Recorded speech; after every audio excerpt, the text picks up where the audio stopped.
News, must-watch news channel in Europe. When you like Ventura TV Appliance on Facebook, it's nice. But when you love the Samsung big screen we deliver, it's even better. Our website is cool, and it's a good place to start. But you really should touch the merchandise before you buy. Time for that upgrade to an HD 3D web-enabled Samsung TV.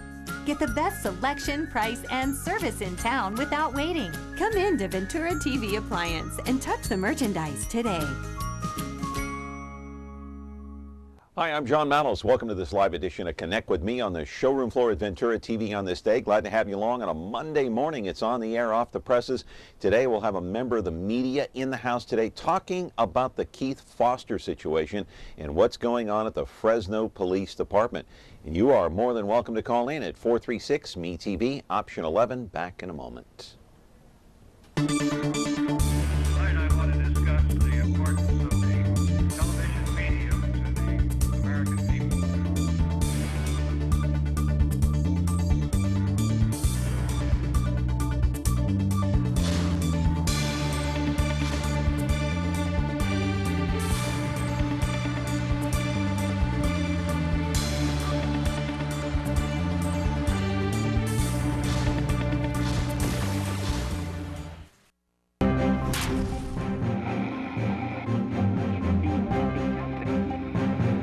And good Monday morning to you. I'm John Mallows here on Connect with Me on MeTV Fresno, and it is on the air, off the presses on this Monday morning. And certainly it is good to be here to talk about the Fresno Police Department once again. But first, I got to remind you that our sponsor today, before we get into that, just real quick, is Thomas Casagrande, the owner of 2020 Optometrics. 2,000 frames out there at Shaw and Blackstone. Thanks for that, Dr. Casagrande.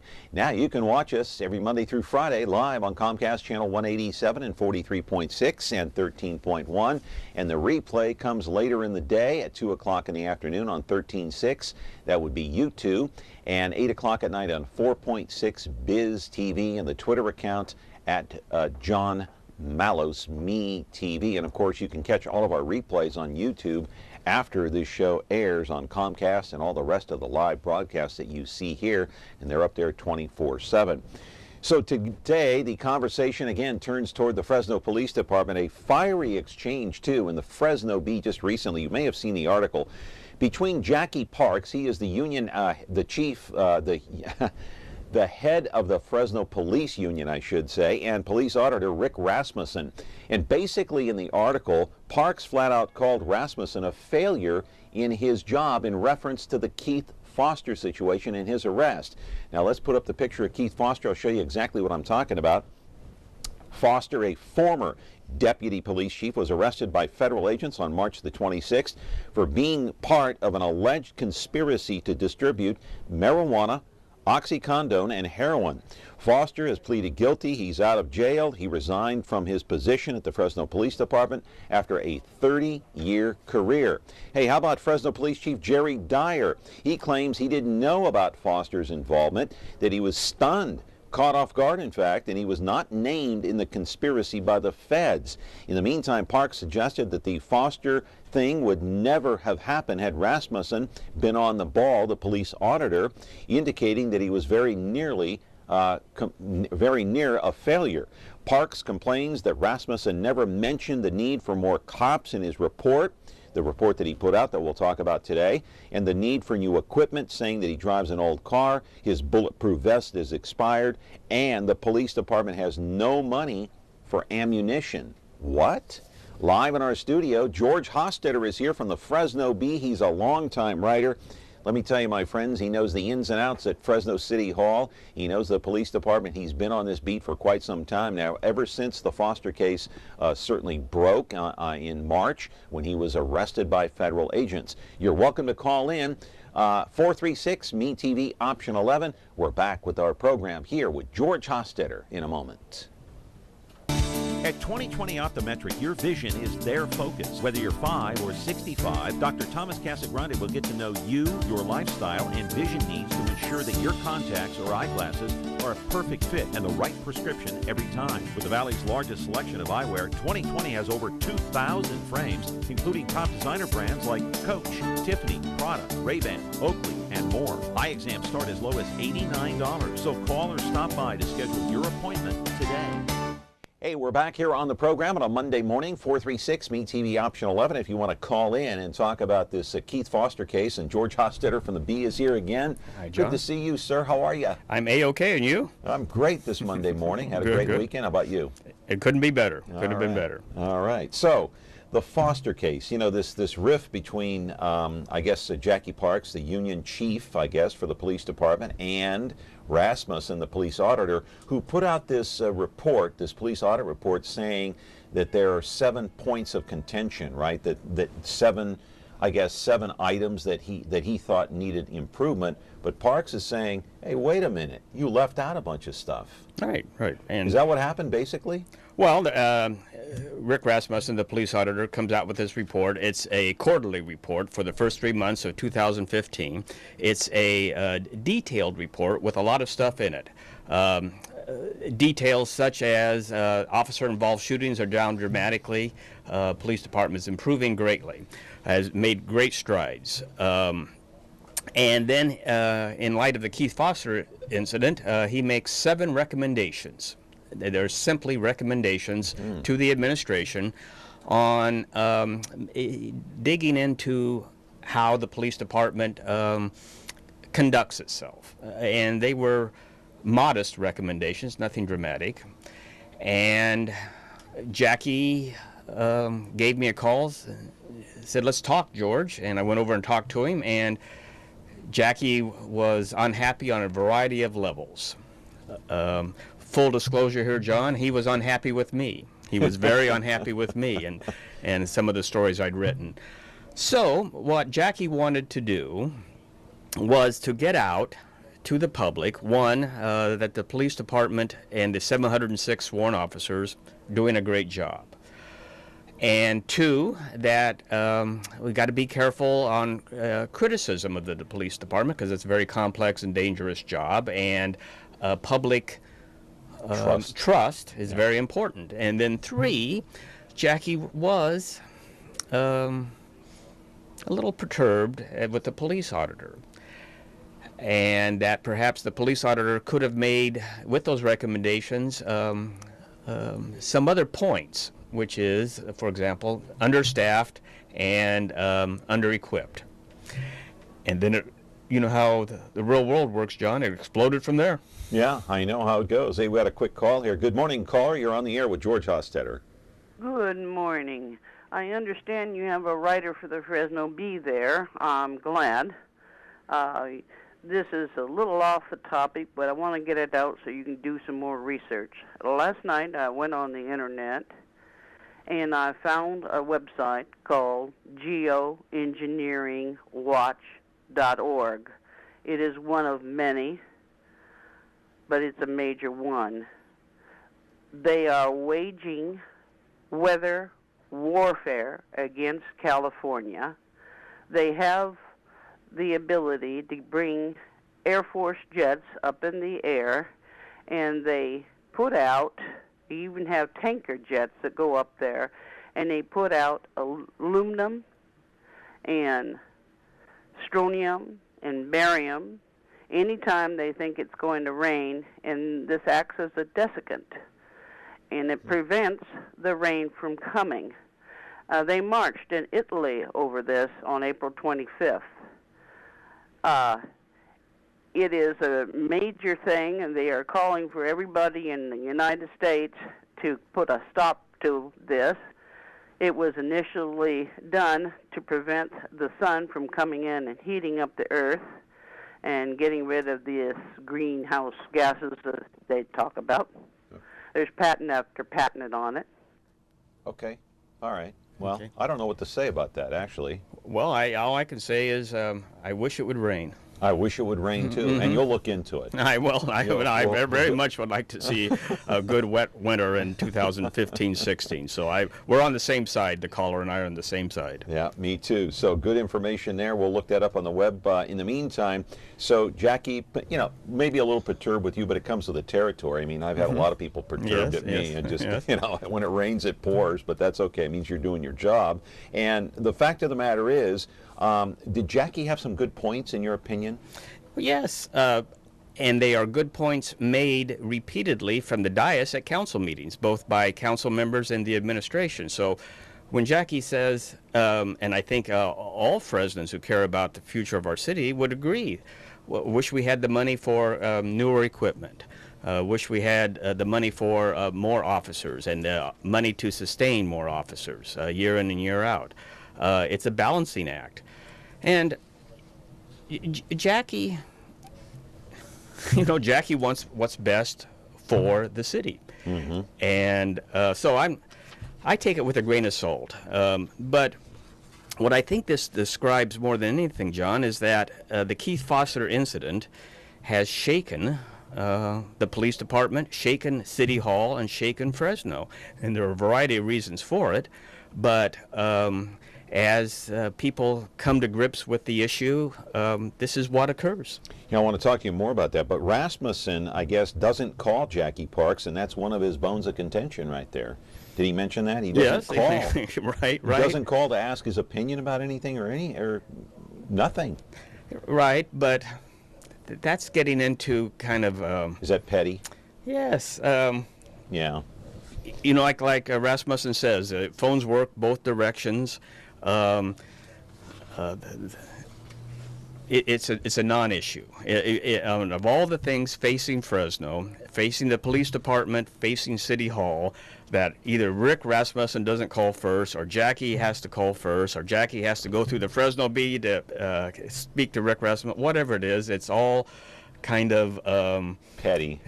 Next to the real issue. Small stuff. And tell you the truth, all that kind of stuff is just, it moves rapidly down history's path, and it's irrelevant now. I think there are bigger issues. Could Rasmussen like Jackie said, had he been on the ball, could he have stopped or prevented this type of thing happening with Keith Foster? Well, that gets into one of the big issues, which is, I don't know if Rick Rasmussen could have done it, but it is the issue of what policies can be put in place to better check what employees are doing.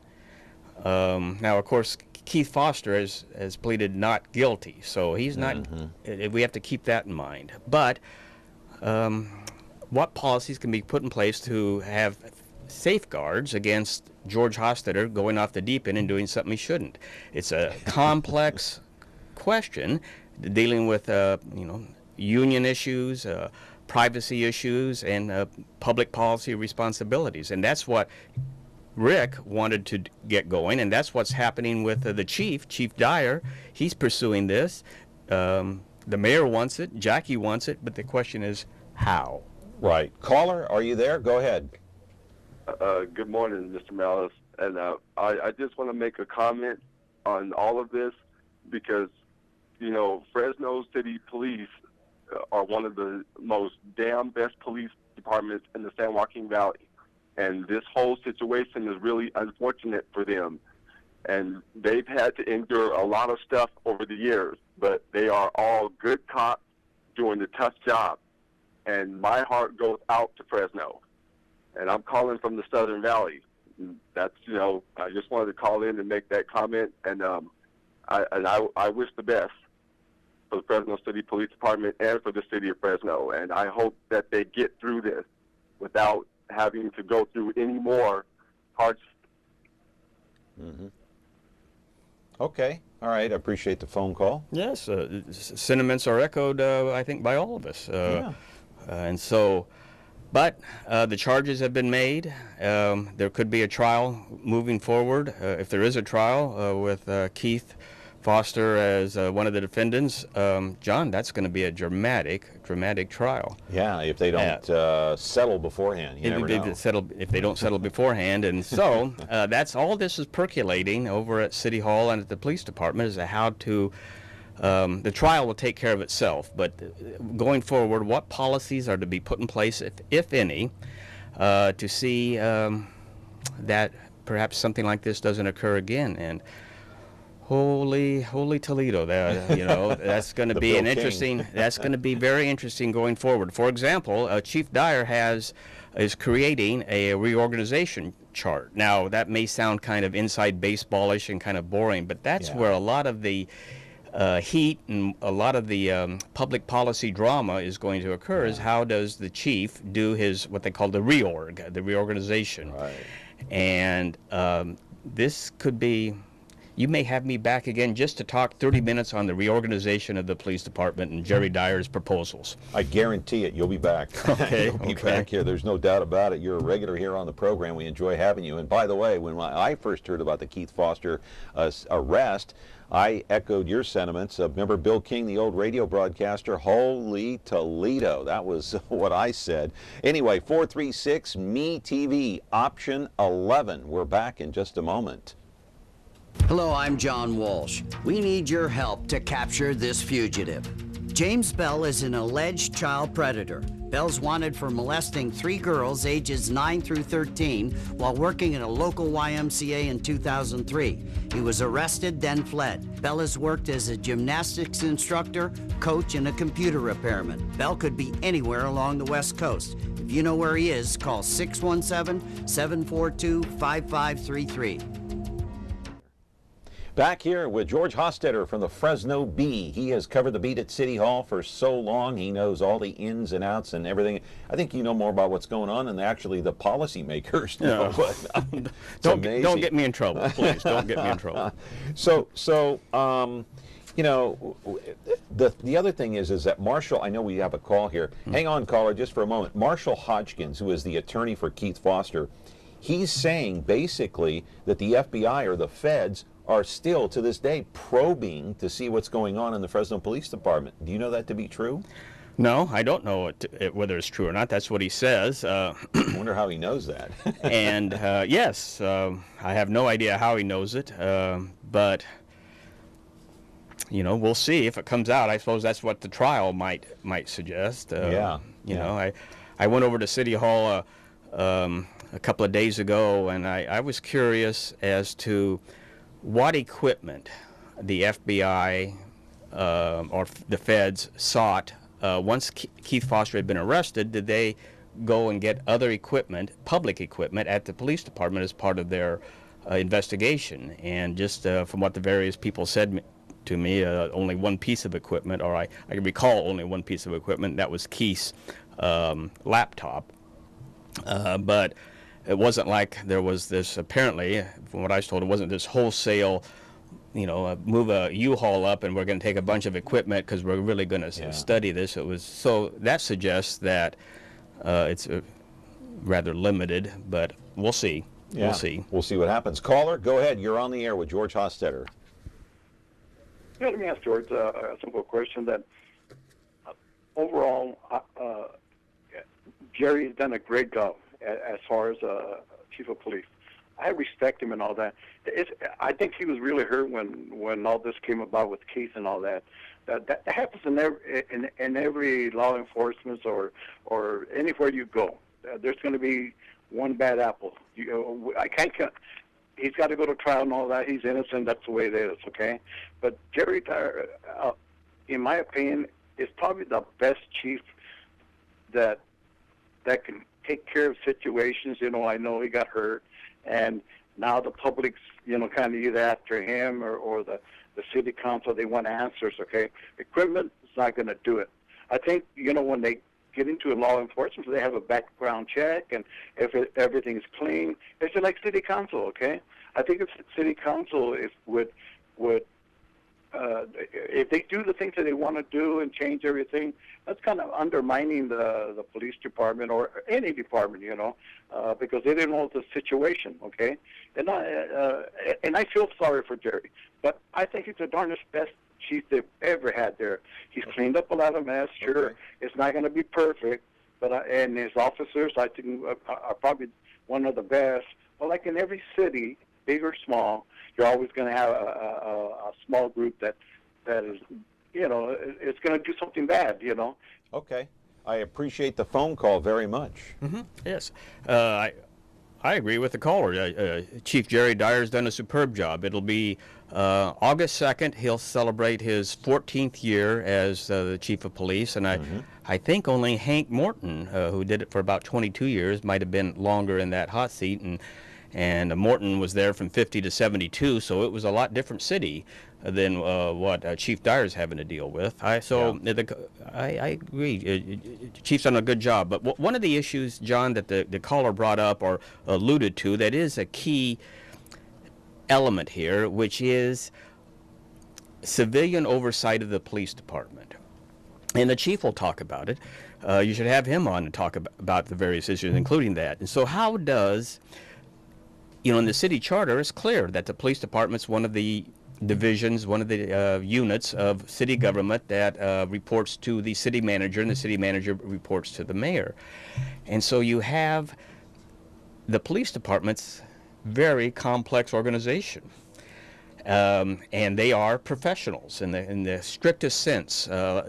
Lawyers are professionals, doctors are professionals, military generals are professionals, and the police department is professional too. So how do you have civilians with the charter overseeing a police department that is so complex that the civilians who have to keep in charge of the wastewater treatment plant and facts and all this other thing at the same time have the expertise to oversee the police department? And that's one of the challenges that is sort of coming up here in this Keith Foster situation, is how do you do that? And I've talked to, off the record, on background, to some of the council members, and they are cognizant of their ignorance, just like as my ignorance, on police department subtleties.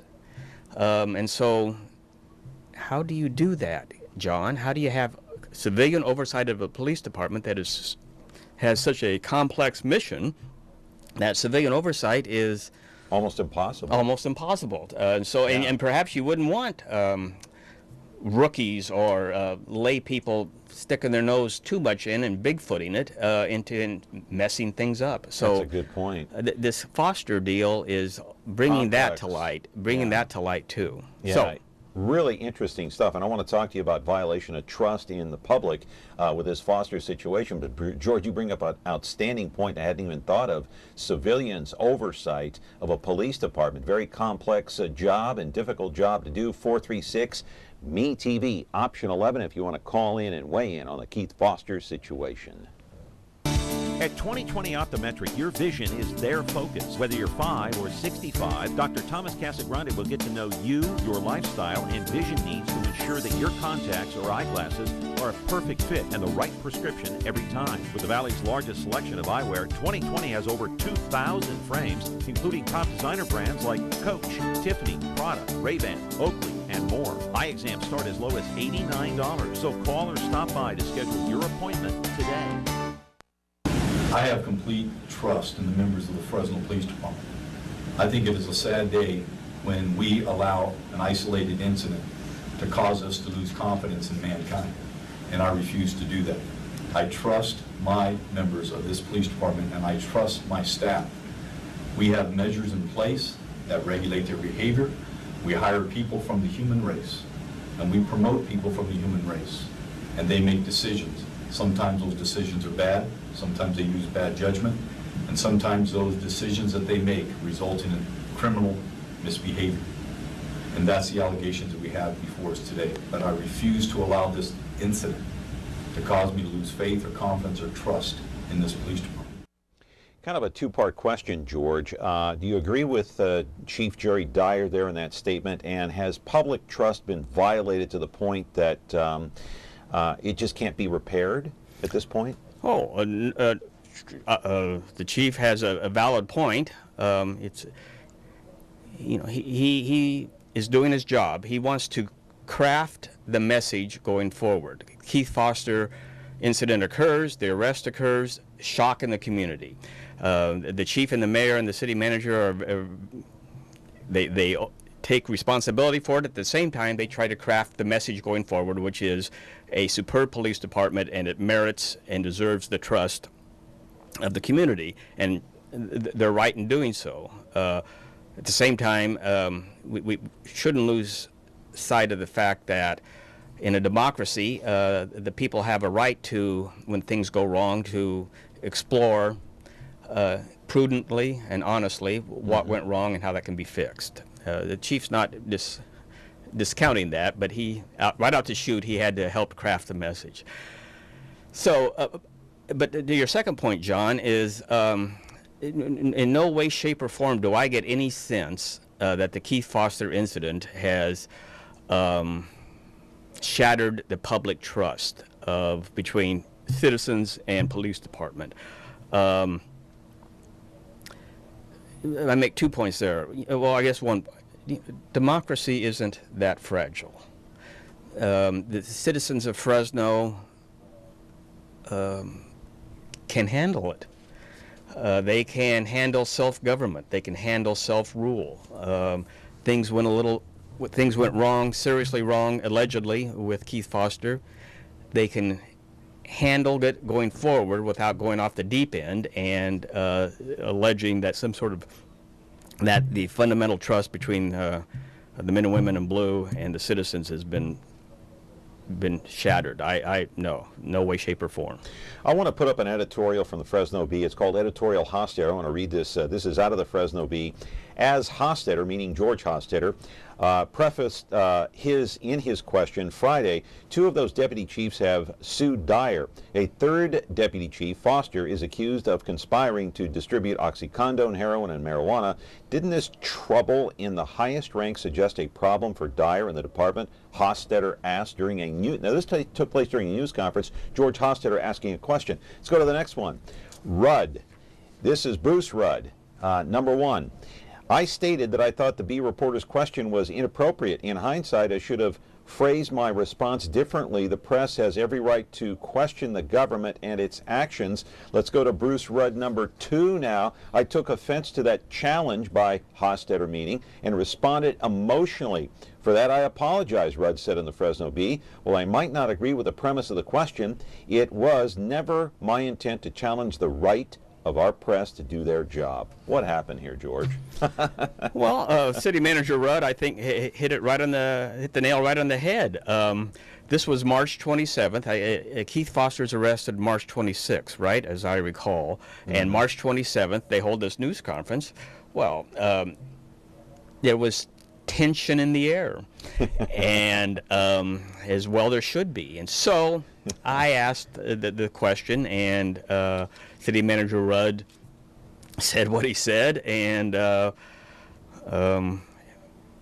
everything calmed down after that. Everything calmed down. No, and I've worked with City Manager Rudd for many, many years, and he has never been anything other than open with the public's business. But it does. Then we circle back to that the fundamental question, or the question that got this kind of small little tempest in a teapot going, and that is, there are 4 deputy chiefs over there. Right.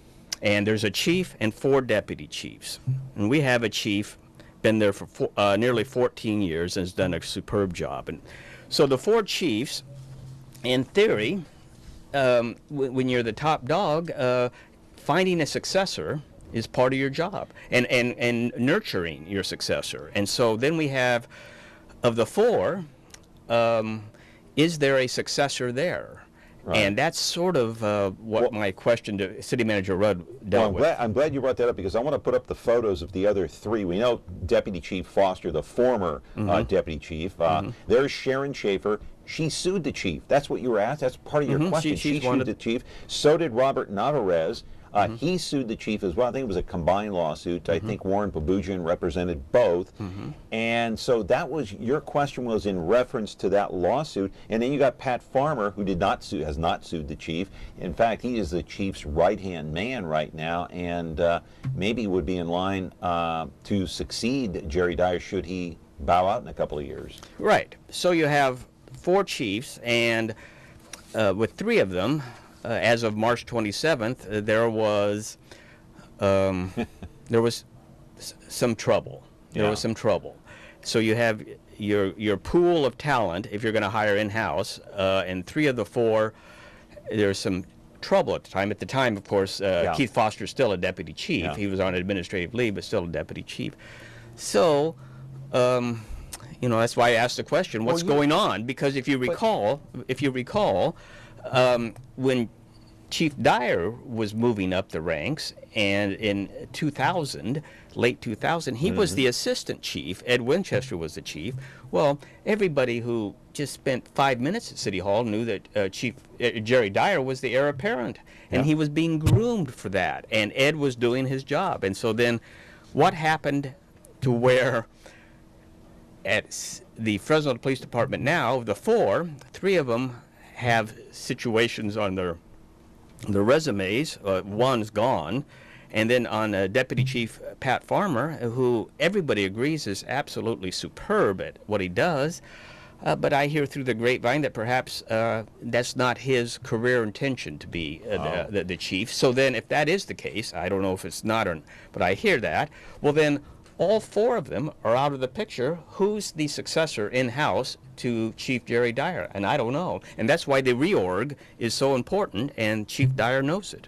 Yeah, and Chief Dyer was here recently. We're going to have him back and talk to him about that reorganization. But just quickly, just a couple minutes left, you had every right to ask that question. The press has every right to ask any question they want to, as long as it's in a respectful way. And you, listen, you know the game. You've been around a long time, and I think Bruce Rudd just, you know, there was tension in the air. What can you say? You had every right to ask the question. Bruce has been there nearly 40 years. Right. He's a brilliant man, and so, you know, we, as we do over coffee, we shake hands, and I apologized to him when we met at his conference room, and I apologized to him. Listen, Bruce, if I asked it in the wrong way, I apologize, and you know, can we move forward? And we shook hands, and it was A-okay. Things happen. Things happen. Hey, a couple more things. I want to put up the Keith Foster career timeline. He really shot up the ranks there pretty quickly. You know, in '86, he was a police officer recruit. You can see, I mean, he became a police captain in 2005. So I guess it didn't happen so quick, but he did move up the ranks, and you would think, gosh, this guy's been in a long time. He's served in just about every department. You know, started as a recruit. My God, how could this guy get wrapped up in a deal like this? And then go to the next full screen of Keith Foster. You'll see when he testified, Deputy Police Chief Keith Foster testified in front of a state medical board a year ago in support of a Fresno doctor known for writing medical marijuana prescriptions, and acknowledged that he himself was one of the doctor's patients. I about fell out of my seat when I read that. And Jerry Dyer knew nothing about it. Right. Were you as shocked as I was? Yes. Yes, and I don't have an answer for that. You know, but one of the things that, as you had that with Keith Foster's timeline, and I think it's important as before we move on, is I use the past tense was because he's resigned from the force, but he was a very brave cop. Now, keep in mind, you know, he was, one incident, when I think he was on the narcotics unit, he was shot twice. And the B story on that, he was shot twice and was wounded and on the ground, and as the shootout occurred.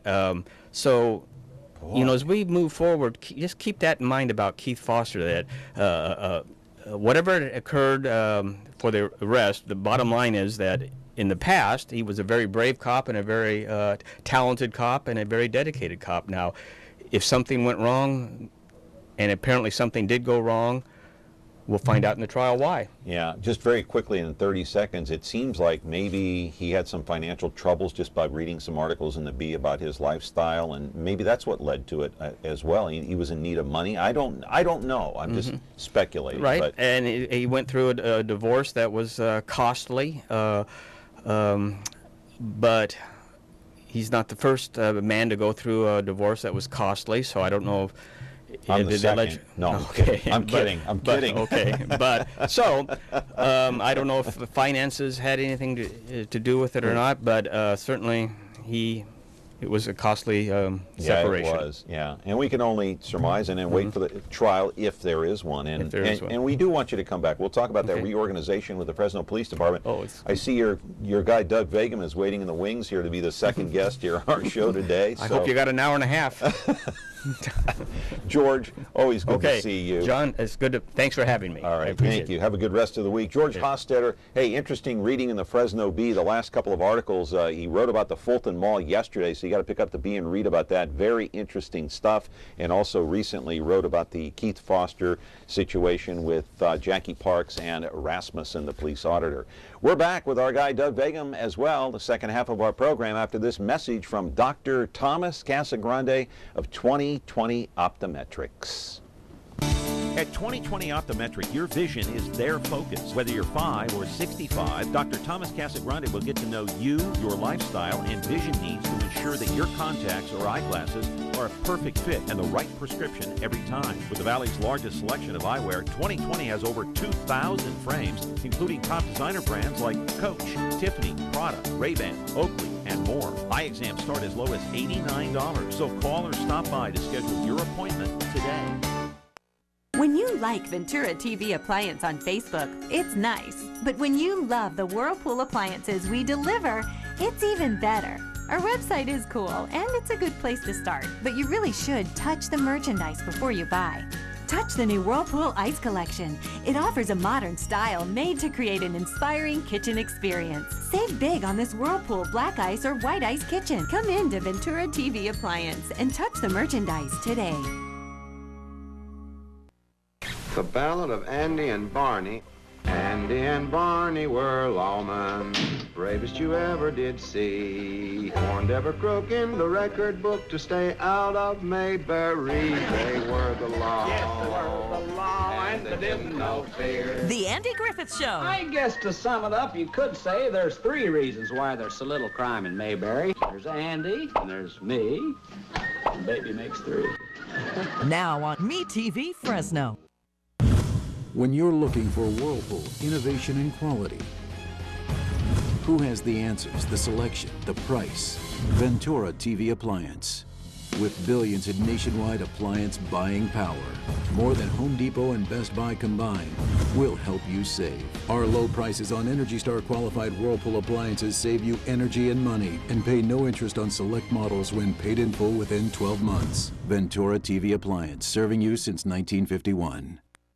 We need help to find this missing child. April Andrews went missing when she was 15 years old. She was last seen in Pea Ridge, Arkansas in November of 2006. This is what we believe she looks like today at 23.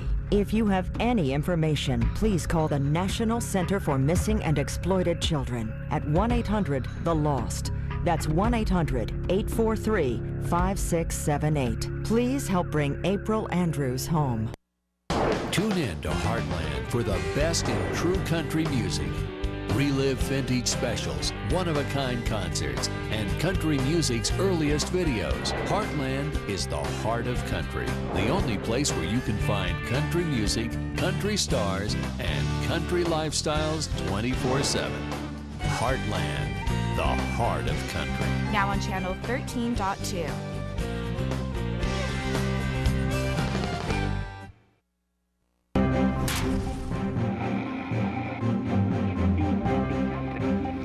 And back here on the program, and speaking of George Hostetter, he had a very interesting article in the Bee yesterday regarding the Fulton Mall. I want to put up a picture of what it looks like now. Most all of us know what the Fulton Mall looks like in 2015. There it is right now. But the #1 issue on the table for the mayor of Fresno, Ashley Swearingen, she wants this thing torn up. So they got some federal money. They're going to start tearing it up, I believe, this fall to return traffic back to Fulton Mall. It will not look like this. You'll have a two-way street. Cars will be going by just like it did a long time ago back in the 50s.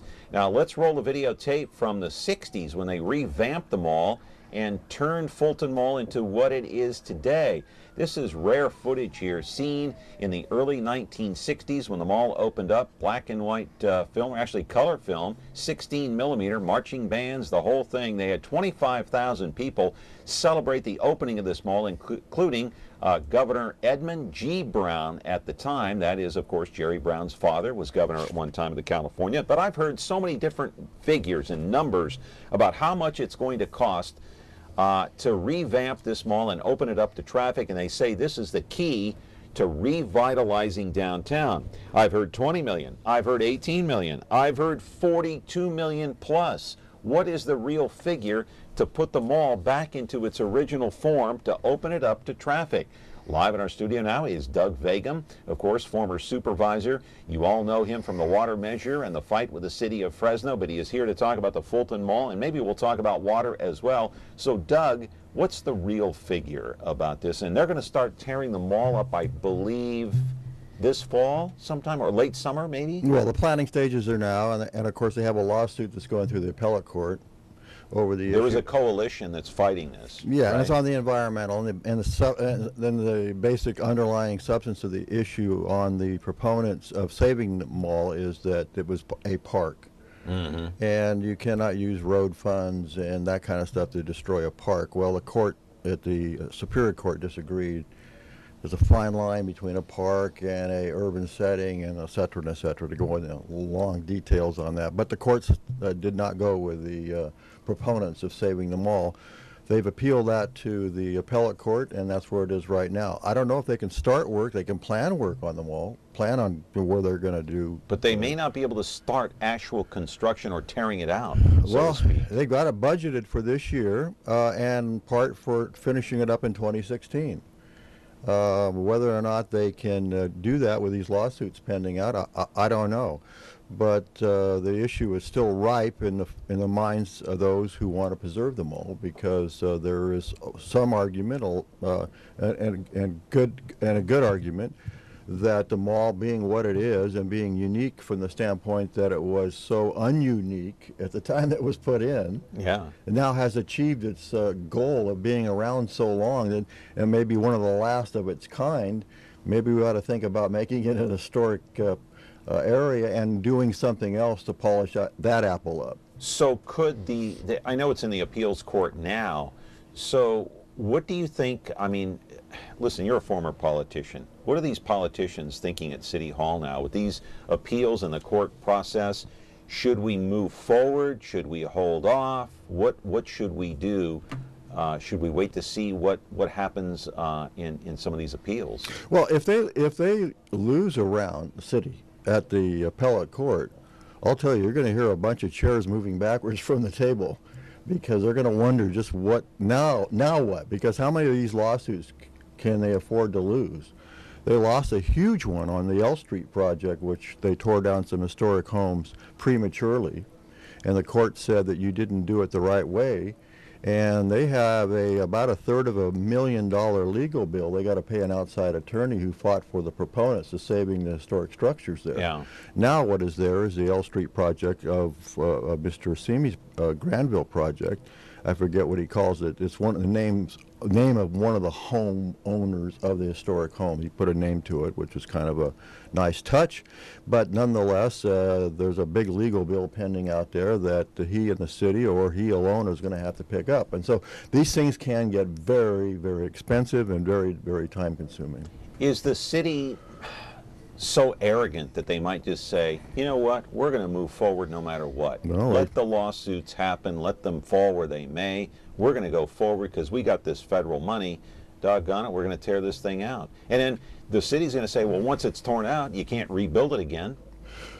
Well, that's true. That's one way. That's one way of looking at it. That's one way of doing it. Because win or lose in court, if the mall's torn out, they're not going to go back. Yeah, the only thing you have left there is if you lose all the way out from that point on, you got what they call mitigation that you have to do to assuage the winners.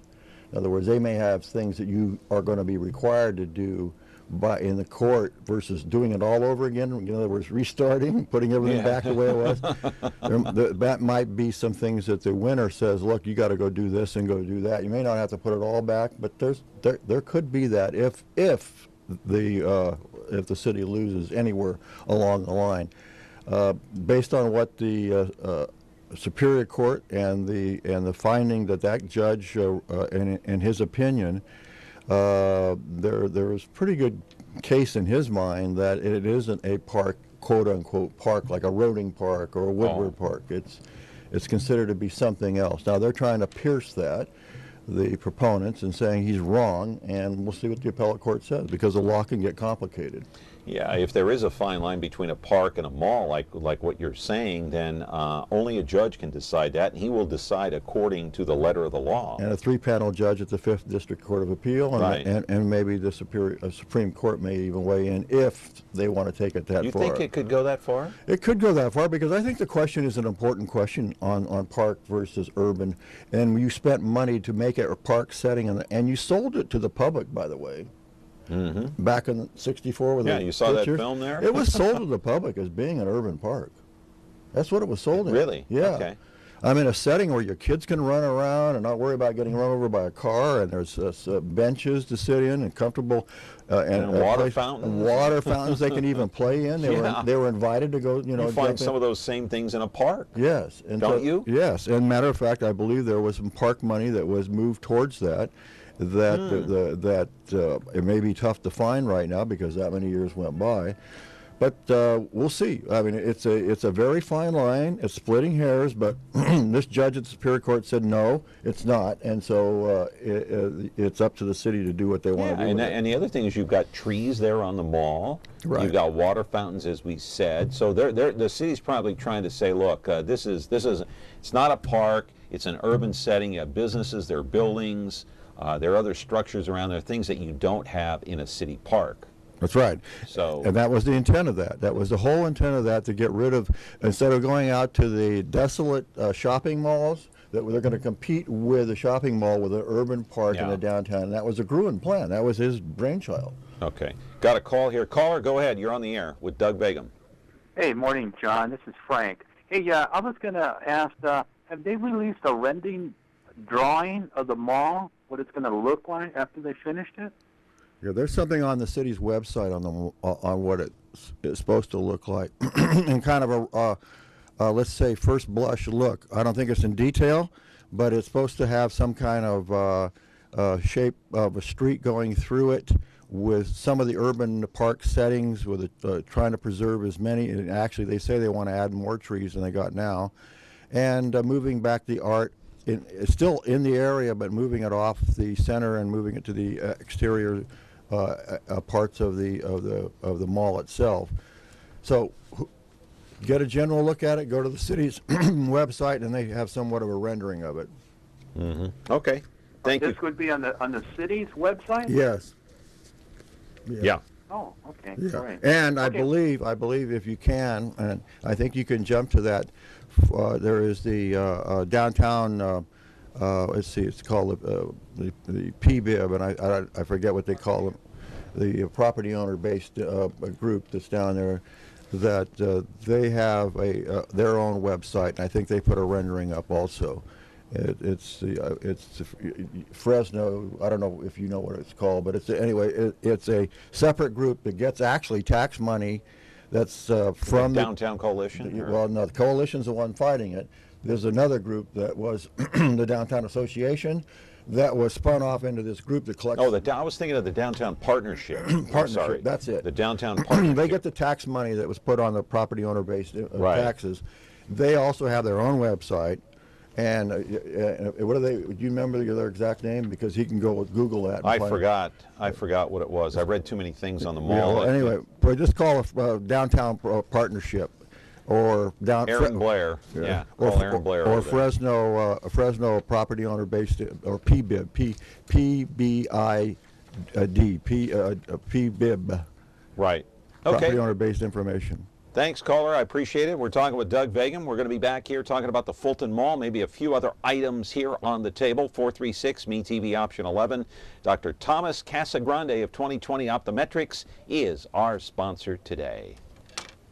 At 2020 Optometric, your vision is their focus. Whether you're 5 or 65, Dr. Thomas Casagrande will get to know you, your lifestyle, and vision needs to ensure that your contacts or eyeglasses are a perfect fit and the right prescription every time. With the Valley's largest selection of eyewear, 2020 has over 2,000 frames, including top designer brands like Coach, Tiffany, Prada, Ray-Ban, Oakley, and more. Eye exams start as low as $89, so call or stop by to schedule your appointment today.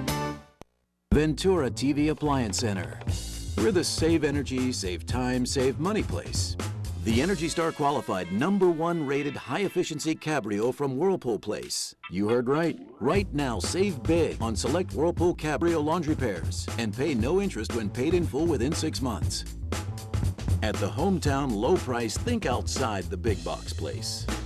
Since 1951, Ventura TV Appliance Center. We're working hard to be your place. We're back here on the show, and I think the name that I was thinking of and I was trying to get while you were talking was Doug Reichert. He is the co-chair of the Downtown Fresno Coalition. Yeah, if that gentleman, yeah, Downtown Fresno Coalition. Right, the coalition. Say it again so he can Google it. Doug Reichert, and that's Reichert, the co-chair of the Downtown Fresno Coalition. So I want to ask you about some of the monies. Okay, now you dug this out of City Hall here. So they're getting how much of federal money? They're getting 18 million federal money, right? Is it 18 or 16? They're getting around 15, about 15 million, I believe. 13 point some this year, 1.6 next year. They're having to match it. They're using Measure C money to match it. And they're also putting in Measure C money to do a lot of the work, like road work and that kind of stuff. And how much will it cost in the end? Will it cost 20 million? Will it cost 42 million? What are the cost of overruns and going over budget? Well, originally when I looked at the proposed budget, they had an error in their detail, and so it looked like it was going to cost 40. But when they adopted the budget, they corrected that error, and so it's going to be around 22 to 23 million dollars from about 4 or 5 different funds. They're pulling it from 4 or 5 different Measure C. Federal grant, and Public Works is having to, Public Utilities is having to throw some money in, about $750,000 to do things like pull water stuff out and that stuff. But how much will it pull out of the Fresno coffers, us, the taxpayers? Well, they're using Measure C money that could go in the roads of any part of this community that have big potholes. Instead of fixing the potholes, they'll be putting in the mall. Okay. And these are estimates. There will be other cost runs, and I guarantee you that's, I believe, a lowball figure, to be honest with you. Yeah, you think it'll be more like 30? I think it'll get closer to 30, in my humble estimation, and it's my opinion only. But just based on what I've seen, and how they've designed it, and what they're going to run into, particularly if they want to preserve the art. And there'll be issues of historic issues. I don't think the Downtown Coalition is done, even if they lose this lawsuit. It's going to be how they rearrange all the art, how they preserve all the art, who gave the art, for what purpose the art was given. Was it given to display in the mall, or was it given to display behind a store? Those questions will come up. No question, the city does not have a total green light. It's almost like the light has turned yellow at this point. It's caution light, and they don't have carte blanche. They have to be careful because this thing is still kind of in litigation. It's at the appeals court. I want to switch topics and talk about water. Water treatment plant, we're in a drought, all right? In a year, we're going to run out of water according to the governor or the state people. We're having to cut back 25% of our usage. Okay, water treatment plant. City of Fresno wants to put that thing on the east side. They won their case. They voted on it. They got it. They're going to get it. So, Doug, a water treatment plant with no water? Yeah, they will be sucking sand right now if they try to put that plant in. There's no water in any of those rivers to any degree. And even in the normal years, which they're basing on going back 50 years, if you look at the spreadsheets of the normal year water takes, they have 5 to 6 months in which there's zero water allocation to the city of Fresno from either one of the river sources. Yeah, because of our drought.